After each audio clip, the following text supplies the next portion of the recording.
లేదు అంటే మనకు దరిద్రం ఉందంటే అర్థం చేసుకోవచ్చు. ఉండి దరిద్రం ఎందుకండి? ఏం కారణం చేత?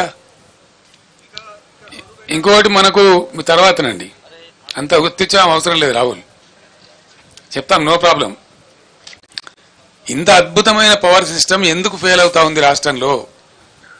7 ఏళ్ళు నడిచినటువంటి సిస్టమ్, 7 years అద్భుతంగా అందరికీ అందుబాటులో ఉన్న కరెంటు స్విచ్ ఆఫ్ చేసినట్టుగా ఎందుకు మాయమైంది? దీనికి ఎవడు సమాధానం చెప్పాలా? ఎవడు బాధ్యత తీసుకోవాలా? ఈ క్రాస్ టాక్ కాదండి రాహుల్ గారు. You question your own heart, what is wrong with the system? 7 ఏళ్ళు 7.5 ఏళ్ళు బ్రహ్మాండంగా నడిచినటువంటి సిస్టమ్ 3 నెలల లోపల నడుస్తలేదు అంటే ఎవల అసమర్థత అండి? ఎవల ఫెయిల్యూర్ ఇది? 100కు 100% నేను ఆరోపిస్తున్నా ఇప్పుడు ఉన్నటువంటి అసమర్థ, అవివేక, తెలివి తక్కువ కాంగ్రెస్ పార్టీ యొక్క అసమర్థత, మరేం కాదు. వాళ్ళకి వాడుకోవస్తలేదు, వాళ్ళకి తెలివి లేదు పాపం. మేమన్నా టెక్నోక్రాట్స్ని పెట్టి నడిపినాం, మాకు తెలివి లేక కాదు.